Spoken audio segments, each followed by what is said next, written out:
নবীকে আত্মাকে শুদ্ধ করাইয়া দিবেন, আত্মাকে পবিত্র করাইয়া দিবেন। 2 নম্বর কাজ কি নবীর? আত্মাকে পবিত্র করাইয়া দিবেন। আল্লাহ পাক বলে যারা আত্মাকে পবিত্র করতে পারবে তারা সফল কাম হবে। قد أفلح من زكاها وقد خاب من دساها।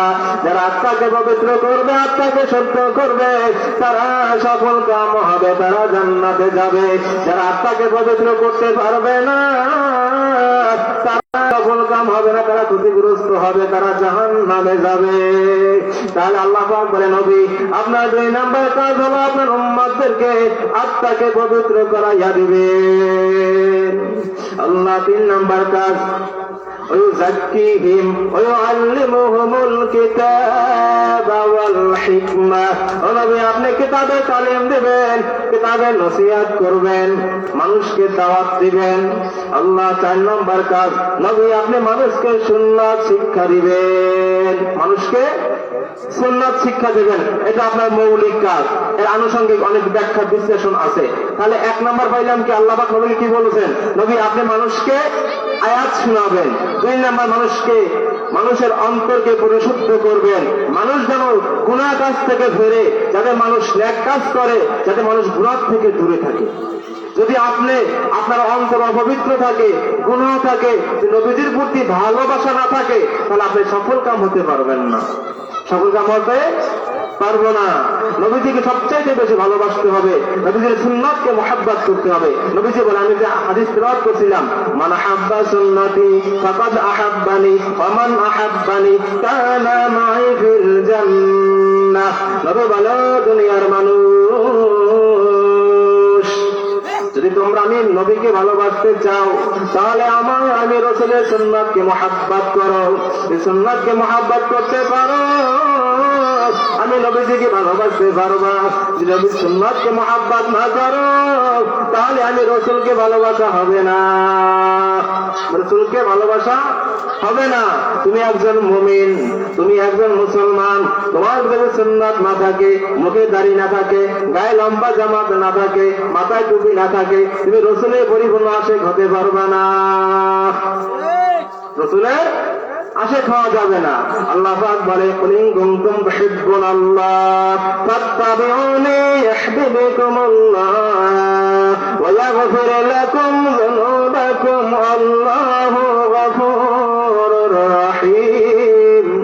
আল্লাহ পাক বলে, কুল হে নবী বলে দেন আপনার উম্মতদেরকে, ইন কুনতুম তুহিব্বুনাল্লাহ, তোমরা যদি আমি আল্লাহকে ভালোবাসতে চাও, আমি আল্লাহকে মুহাব্বত করতে চাও, ফাত্তাবিউনি, ও রাসূল আপনি বলে দেন তারা যেন আপনি রাসূলকে অনুসরণ করে, রাসূলের ইতাআত করে, রাসূলকে মানে।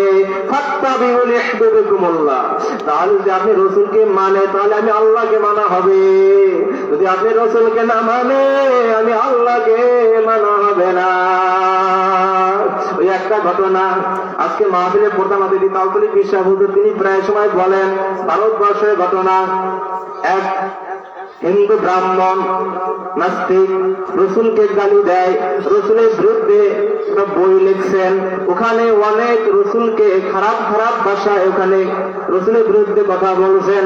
বইয়ের ভিতরে লিখছেন যে মুসলমানদের নবী মুহাম্মদ সাল্লাল্লাহু আলাইহি ওয়াসাল্লাম চরিত্র ভালো ছিল না। নাউযুবিল্লাহ বলেন, মুসলমানদের নবীর চরিত্র ভালো ছিল না, মুসলমানদের নবী সন্ত্রাসী নবী ছিলেন, মুসলমানদের নবী সন্ত্রাস ছিলেন, মুসলমানদের নবী ডাকাত ছিলেন। এভাবে অনেক মিথ্যা কথা লিখছেন, নবীদের বিরুদ্ধে বই লিখছেন। ভারতবর্ষের ভিতরে হিন্দু ব্রাহ্মণ অনেক ক্ষমতাশালী ব্যক্তি বই লিখছেন, বইটা তামাম ভারতবর্ষে ছড়াইয়া পড়ছে, সবার হাতে হাতে বই। আজকে মুসলমানরা যখন বই দেখছে, মুসলমানদের মাথা নত হয়ে গেছে, কান্না শুরু করছে যে আমাদের নবী এত পবিত্র নবী, যাকে জীবনে চাইতে বেশি ভালোবাসি, যাকে জীবনে দেখি নাই তারপরও তাকে ভালোবাসি। আল্লাহু আকবার, আল্লাহ আমাদের নবী প্রাণ প্রিয় নবী।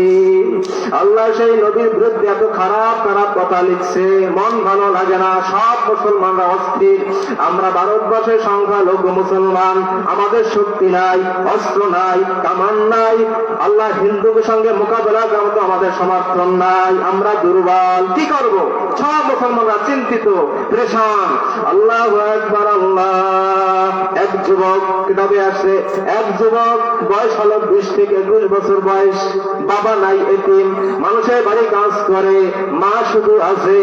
আল্লাহু আকবার, এখন পর্যন্ত বিবাহ করে নাই। আল্লাহ সকালবেলা কাজে যায়, একদিন রওনা হইয়া যাইতেছে, দেখতেছে এলাকার আলেম ওলামারা কি জানি পরামর্শ করতেছে, সবাই কারো চোখে পানি, কেউ কষ্ট নিয়ে কথা বলতেছে। তিনি দাঁড়াইছে, হুজুরেরা কি বলে শোনার জন্য। তিনি জিজ্ঞেস করছে, হুজুর এখানে কি বলতেছেন, কি হয়েছে? এক হুজুরে বলতেছে, বাবা তোমাকে বললে কি হবে, তুমি কি শোনো নাই? কি শুনি নাই? আমাদের নবী মুহাম্মদ আরবি সাল্লাল্লাহু আলাইহি ওয়াসাল্লাম পবিত্র নবী, আল্লাহ যাকে জীবনে চাইতে বেশি ভালোবাসে, যার জীবনে কোনো অন্যায় নাই, কোনো গুনাহ নাই, আল্লাহ যিনি পবিত্র নবী, যার গায়ে মশা মাছি বসা হারাম ছিল, এমন একজন পবিত্র নবী, সেই নবীর বিরুদ্ধে এক হিন্দু ব্রাহ্মণ আল্লাহ খারাপ কথা বলছেন, নবীকে গালি দিয়েছেন, নবীর বিরুদ্ধে বই লিখছেন। আমরা এখন মুসলমানরা দুর্বল, আমরা কি করব? আমরা অসহায়। আল্লাহ ওই যুবক, মুসলমান যুবক ডাক দিয়ে বলে, হুজুর যদি হিন্দুকে হত্যা করতে পারে তার পুরস্কার কি হবে? আল্লাহ হুজুর বলতেছে, বাবা যদি হিন্দুকে হত্যা করতে পারে, যদি ওর বিনিময়ে জেল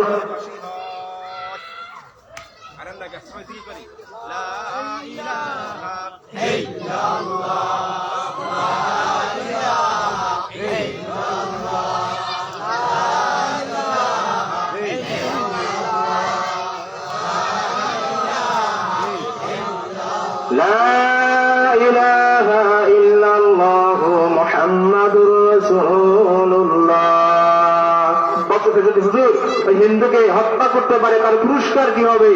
হুজুর বলতেছে, শোনো, যদি ওকে হত্যা করতে গিয়ে যদি তোমার জেল হয়, ফাঁসি হয়, তাহলে তোমার পুরস্কার হবে তুমি বিনা হিসাবে জান্নাতে যেতে পারবা। সুবহানাল্লাহ, পুরস্কার কি? বিনা হিসাবে জান্নাতে যেতে পারবা। যুবক মানুষ কথায় বুঝ হয়ে গেছে, আজকে আর কাজে যায় না, ওখান থেকে বাড়িতে গেছে, ডাকতেছে, মা দরজা খোলেন। মা দরজা খুলছে, ব্যাপার কি, তুমি আজকে কাজে যাও নাই?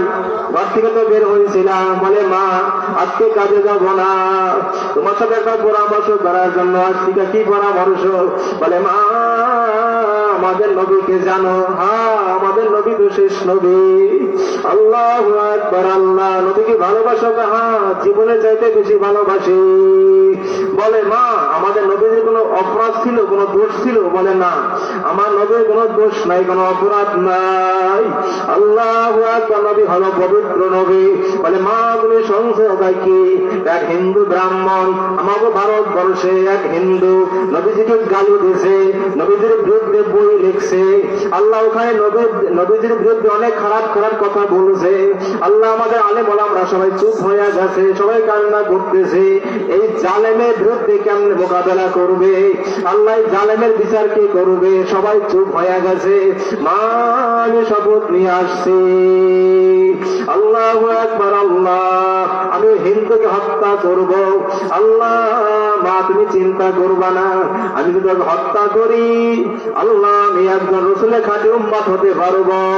মা যদি আমি ধরা পড়ি, যদি আমাকে পুলিশে নেয়, আমার বিচার হবে ফাঁসি।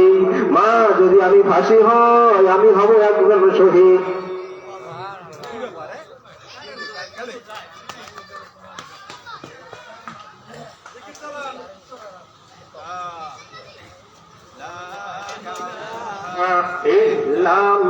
কারেন্ট খালি গায়ে আর আয়া লা ইলাহা ইল্লাল্লাহ, লা ইলাহা ইল্লাল্লাহ, লা ইলাহা ইল্লাল্লাহ, লা ইলাহা ইল্লাল্লাহ, লা ইলাহা ইল্লাল্লাহ মুহাম্মাদুর রাসূলুল্লাহ। বলে, মা যদি আমি হিন্দুকে হত্যা করতে পারি, যদি আমার ফাঁসি হয়ে যায়, মা চিন্তা করবা না, যদি আমার ফাঁসি হয় আমি হব শহীদ। মা আমি হব শহীদ, তুমি হবা শহীদের মা, চিন্তা করবা না। আল্লাহ মা বলতেছে, বাবা দাঁড়া, তুমি একজন মুসলমান, আমিও মুসলমান, তোর বাবা ছোটবেলা মারা গেছে, আল্লাহ আমি দ্বিতীয় বিবাহ করি না, আল্লাহ লালন পালন করছি, তোকে বড় বানাইছি মা। ও ছেলে শোনো, তুমি আজকে এমন কাজকার করবে, তোমাকে নিষেধ করবো না, তুমি যাবা, তবে দাঁড়াও, আজকে আমার সঙ্গে একত্রে খানা খাবা, আমার কাছে একটু সময় দাও। অনেক লম্বা কথা সংক্ষেপে বলতেছি। এক পর্যায়ে মায়ের কাছ থেকে বিদায় নিয়ে গেছে, আল্লাহ হিন্দু ব্রাহ্মণকে হত্যা করছে, আল্লাহু আকবার, আল্লাহ পুলিশও ধরছে, তারপর আল্লাহ এখন আদালতে নেছে, এখন আগামীকালকে বিচার হবে।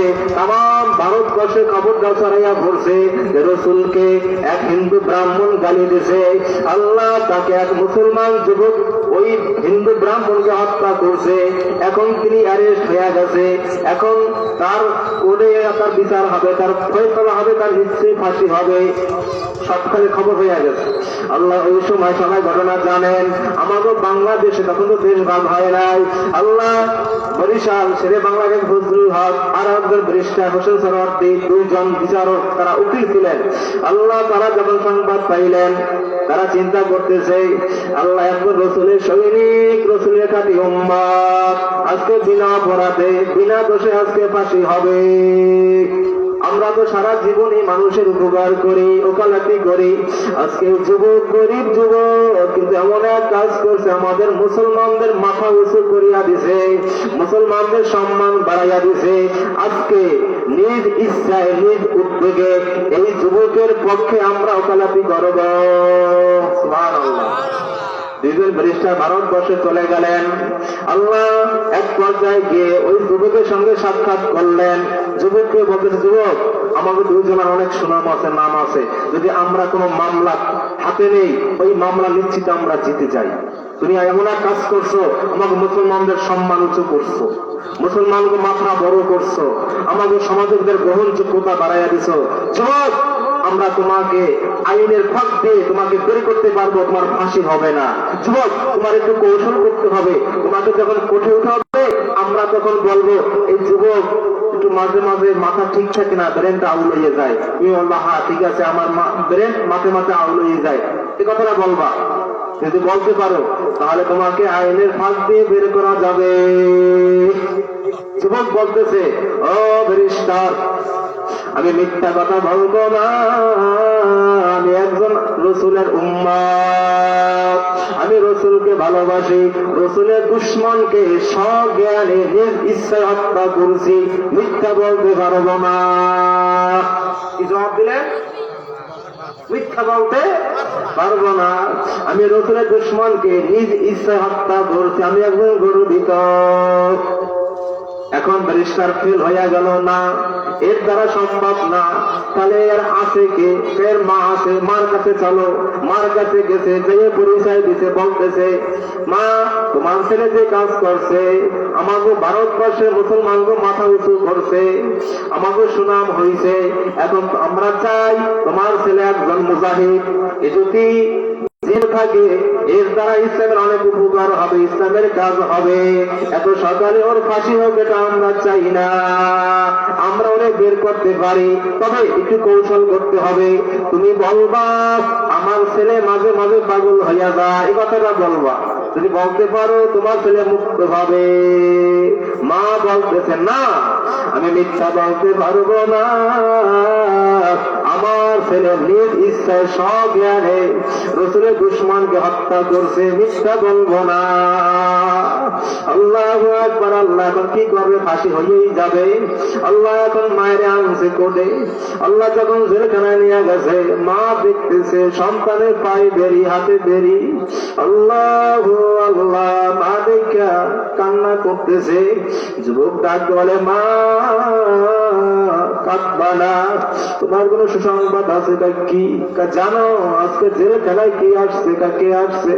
বলে, মা আমি রাত্রে ঘুমাইছি, দেখি জেলখানার ভিতরে আল্লাহ হঠাৎ করে স্বপ্ন দেখতেছি, মাথায় পাগড়ি বাঁধা, মুখে দাড়ি, গায়ে লম্বা জামা। আইসা আমাকে বলতেছে, যুবক ভয় পাবা না। আমাকে চেনছো, আমি আর কেউ না, আমি মদিনার নবী।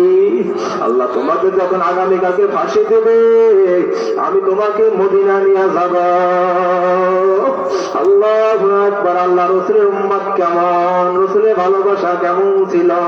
আমরা নবীর উম্মত, আল্লাহকে আমরা আল্লাহর হুকুম মানি না, পাঁচ ওয়াক্ত নামাজ পড়ি না। আজকে রাসূল আমাদের জন্য কান্দে, আমরা আযান হয় মসজিদে আসি না, নামাজ পড়ি না। আল্লাহু আকবার। আল্লাহ একটা গজল আছে না, আযান শুনে আসো যারা বিছানায়, তাদের জন্য কান্দেন নবী মদিনায়, তাদের জন্য কান্দেন নবী মদিনায়। সেই নবীর জন্য কি মায়া লাগে না, সেই নবীর জন্য কি মায়া লাগে না। আরে উম্মত নামাজ কেনে পড়ো না, আরে মানুষ নামাজ কেনে পড়ো না। এই না পথে যাইতেন নবী মসজিদে, এই না পথে যাইতেন নবী মসজিদে। উম্মতি উম্মতি বলে নবী কান্দিতেন, আর কোনদিন আসিবেন না নবী ফিরিয়া, আর কোনদিন আসিবেন না নবী ফিরিয়া। ইয়াতীম বানায়া গেলেন নবী চলিয়া। দেখছনি দেখছনি তোমরা আমার নবীকে, আর কোনদিন আসিবেন না নবী ফিরিয়া। আলহামদুলিল্লাহ। যাই হোক, এতক্ষণ যে আলোচনা করলাম এর আলোকে আমাদেরকে আমল করা তৌফিক দান করেন, রাসূলের খাঁটি উম্মত হওয়ার তৌফিক দান করেন, রাসূলের প্রতি পরিপূর্ণ ভালোবাসা অন্তরে লালন করার তৌফিক দান করেন। ওয়া মা আলাইনা ইল্লাল বালাগ। দোয়া চাই। আসসালামু আলাইকুম ওয়া রাহমাতুল্লাহ।